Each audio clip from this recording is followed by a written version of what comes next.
دوستوں میں سلام کرتا ہوں اس مسکان کو کہ اس نے ہمارے سر کو بلند کر دیا.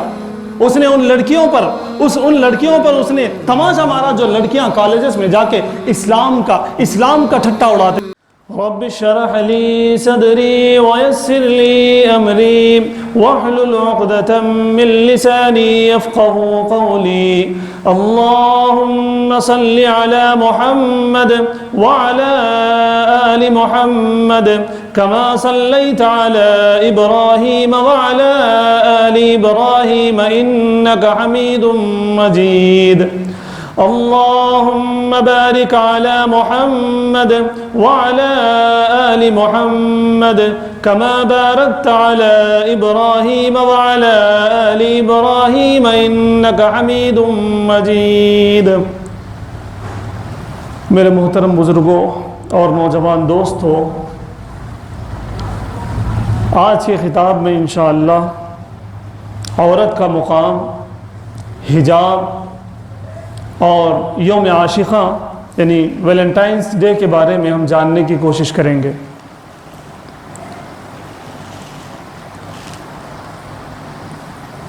جیسا کہ ہم سبھی جانتے ہیں،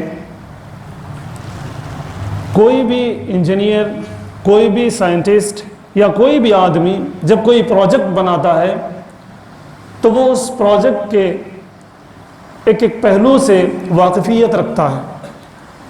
وہ جانتا ہے کہ کون سا پارٹ کہاں ہونا چاہیے. اگر کوئی انجینئر ہے تو وہ جانتا ہے کہ کون سا پلیئر کہاں ہونا چاہیے، دیوار کہاں سے شروع ہونی چاہیے،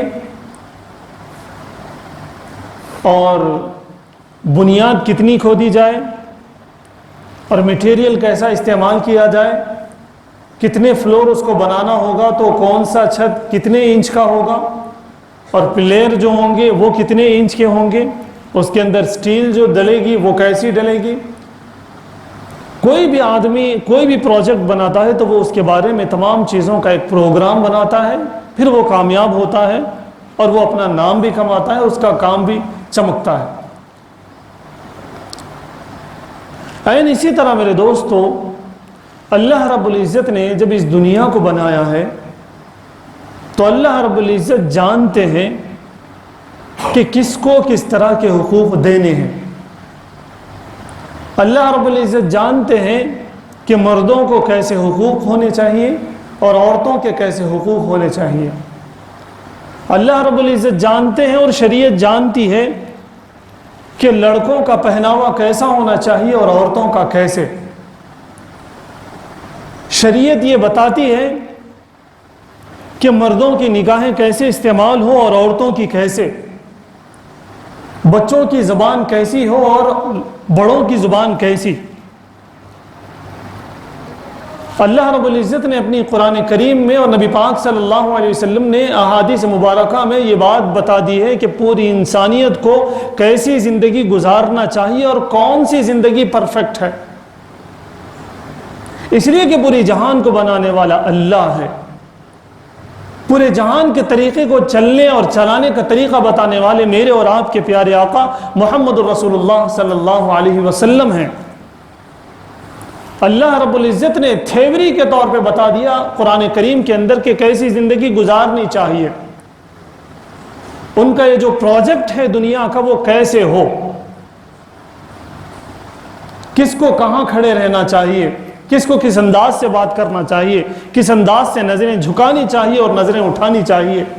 ہر ایک کو زکوٰۃ کس کو ادا کرنا چاہیے، زکوٰۃ دی کس کو جائے، یتیموں کے سر پہ ہاتھ رکھیں تو کیا ہوگا، بیواؤں کا ساتھ دیں گے تو کیا ہوگا، والدین کے حقوق کیا ہوں گے، اولاد کے حقوق کیا ہوں گے، عورتوں کے حقوق کیا ہوں گے، مردوں کے حقوق کیا ہوں گے، حجاب کس کے لیے ہوگا، کھلے سر کون گھومیں گے، سر کون ڈھانکے گا، کب ڈھانکے گا، یہ تمام چیزیں اللہ رب العزت نے شریعت کے اندر بتا دیا ہے. اور میرے اور آپ کے پیارے آقا محمد الرسول اللہ صلی اللہ علیہ وسلم نے بہت مختصر سی زندگی میں ان تمام چیزوں پر عمل کر کے پریکٹیکلی یہ بتا دیا ہے کہ پوری انسانیت کو اگر زندگی گزارنی ہے، کامیاب زندگی گزارنی ہے تو وہ کیسے گزارے. آج جو لوگ یہ کہتے ہیں، یہ الزام لگاتے ہیں کہ اسلام نے عورتوں کے حقوق نہیں دیے، شریعت نے عورتوں کے حقوق نہیں دیے، نبی پاک صلی اللہ علیہ وسلم نے عورتوں کے حقوق کو چھین لیا، نعوذ باللہ، یہ جو الزام لگایا جاتا ہے یہ الزام بے بنیاد ہے۔ اس کی نقاب کشائی ضروری ہے، اس کو جاننا ضروری ہے کہ اسلام نے عورتوں کے کتنے حقوق دیے۔ میں آپ کو بتاتا چلوں کہ حجاب جو اسلام نے عورتوں کو تحفتاً دیا، لڑکیوں کو تحفتاً دیا، اس سے اتنی زیادہ ان کی خوبیاں اس سے جھلکتی ہیں اور اتنے فائدے ان کے اس کے اندر مضمر ہیں کہ جس کی کوئی حد نہیں ہے۔ باحجاب لڑکی جب باہر جاتی ہے تو اس کا بھائی بھی بہن کی زیادہ فکر نہیں کرے گا، وہ محفوظ ہے۔ اس کا باپ بھی یہ سوچے گا کہ کسی کی للچائی نظر اس پر نہیں گرے گی تو اس کو کوئی نقصان نہیں ہوگا۔ ماں اپنے گھر میں مطمئن ہوگی کہ میری بیٹی برقعے میں ہے، حجاب میں ہے، اس پر کوئی گندی نظر پڑ نہیں سکے گی۔ اس کے علاوہ بھی میرے دوستو بہت زیادہ بے شمار فوائد ہیں۔ خیر، میں آپ کو سب سے پہلے یہ بتاؤں کہ اسلام نے عورتوں کو کس طرح کے حقوق دیے۔ اسلام سے پہلے لڑکیوں کو زندہ درگور کر دیا جاتا تھا۔ تاریخ میں یہ بات باضابطہ لکھی ہوئی ہے اور پورے وثوق کے ساتھ، پوری تحقیق کے ساتھ یہ بات لکھی ہوئی ہے کہ لڑکیوں کو زندہ لڑکیوں کو دفن کیا جاتا۔ اللہ رب العزت نے قانون بنایا، وَإِذَا الْمَوْءُودَةُ سُئِلَتْ بِأَيِّ ذَنبٍ قُتِلَتْ، پوچھا جائے گا کہ لڑکیوں کو کیوں درگور کیا، ان سے سوال ہوگا جن لوگوں نے درگور کیا۔ اسی سے مفسرین اکرام نے یہ بھی نقطہ نکالا ہے کہ جو ابارشن کرائیں گے ان سے بھی پوچھا جائے گا۔ پتہ چلا کہ پیٹ میں لڑکی ہے تو ابارشن کرا دیا جا رہا، لڑکی کا قتل کیا جا رہا، ان سے بھی پوچھو گی۔ وَإِذَا الْمَوْءُودَةُ سُئِلَتْ، وہ لڑکی ان سے پوچھے گی قیامت کے دن کہ تم نے مجھے کس لیے ختم کیا، کس لیے درگور کر دیا، کس لیے مجھے تم لوگوں نے کانٹے پیٹ میں ڈال کر کاٹ دیا۔ یہ لڑکی پوچھے گی۔ یہ حق کس نے دیا؟ اسلام نے دیا۔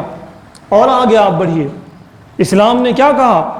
اللہ کے رسول صلی اللہ علیہ وسلم نے ایک مرتبہ کہا کہ اگر کسی کے 4 لڑکیاں ہوں اور وہ ان کی اچھی تربیت کرے، اچھی جگہ اگر وہ شادی کرے، بعد میں بھی ان کے ساتھ حسن سلوک کرتا رہے تو اس کے لیے جنت کی خوشخبری ہے۔ ایک صحابی نے کہا کہ یا رسول اللہ میری تو 3 لڑکیاں ہیں۔ آپ صلی اللہ علیہ وسلم نے ارشاد فرمایا 3 کے لیے بھی یہی حکم ہے۔ ایک صحابی نے کہا کہ یا رسول اللہ اگر کسی کے 2 ہوں، آپ نے فرمایا کہ اگر دونوں کی بھی اگر اس نے صحیح تربیت کی۔ لڑکیوں کی میرے دوستو یہاں پر بات کی جا رہی ہے، لڑکیوں کو اسلام نے، رسول صلی اللہ علیہ وسلم نے جنت کی ٹکٹ بتایا ہے۔ ایک صحابی نے کہا کہ یا رسول اللہ میری تو 1 لڑکی ہے، میں کیا کروں؟ اللہ کے رسول صلی اللہ علیہ وسلم نے ارشاد فرمایا جو 1 لڑکی پائے، 1 لڑکی اس کے پیدا ہو اور وہ اس کی اچھی تربیت کرے اور اچھی جگہ نکاح کرے، بعد میں بھی اس کے ساتھ اس نے سلوک کرتا رہے، اس وجہ سے اس کو اللہ رب العزت جنت دیں گے۔ میں آپ جانتے ہیں، پوری دنیا جانتی ہے کہ اللہ کے رسول صلی اللہ علیہ وسلم کا بول اسلام میں اللہ کے پاس ایسا ہے جو پتھر کی لکیر ہے، اس کے علاوہ کچھ ہو نہیں سکتا۔ جو سرکار نے کہہ دیا سو کہہ دیا۔ تو جب لڑکیاں پیدا ہو تو لوگ انہیں درگور کرتے، زندہ جو ہے دفن کر دیتے تھے، لیکن اسلام نے یہ خوشخبری دی کہ اگر لڑکیوں کی تم پرورش کرو گے تو تمہیں جنت ملے گی۔ تب تو بتائیے صحابہ اکرام نے تو دعائیں کرنے لگے کہ اے اللہ ہمیں لڑکیاں دے، اے اللہ ہمیں لڑکیاں دیجیے۔ آج بھی جو عقل مند لوگ ہیں وہ چاہتے ہیں کہ ان کے گھر میں لڑکیاں ہوں۔ آج بھی کچھ لوگ ایسے ہیں جن کے گھر لڑکی پیدا نہیں ہوئی، وہ آج تک افسوس کرتے ہیں کہ ہمارے گھر لڑکی نہیں ہے۔ اسلام نے لڑکیوں کو وہی تعلیم کا حق دیا جو مردوں کو دیا۔ بہت سارے لوگوں نے یہ تک لکھا ہے میرے دوستوں، اور یہ بات بجا ہے کہ اسلام نے مردوں سے زیادہ عورتوں کو حقوق دیے ہیں۔ آپ بتائیے، کسی حدیث میں یہ بتایا نہیں گیا کہ اگر تمہارے 4 لڑکے ہوں، ان کی صحیح تربیت تم کرو اور ان کا نکاح کرو تو تمہیں جنت؟ یہ تو بات نہیں ہے۔ لیکن لڑکیوں کے بارے میں تو پتہ چلا کہ لڑکوں سے زیادہ اہمیت اسلام نے لڑکیوں کی رکھی ہے۔ اللہ کے رسول صلی اللہ علیہ وسلم نے ارشاد فرمایا طلب العلم فریضۃ علی کل مسلم و مسلمہ، علم دین کا حاصل کرنا، بلکہ علم کا حاصل کرنا، طلب العلم، علم کا حاصل کرنا ہر مرد اور عورت پر ضروری ہے۔ اگر آپ کی بستی میں، آپ کے خاندان میں ڈاکٹرز کم ہیں تو لڑکیوں کو بھی ڈاکٹر بننا ضروری ہے۔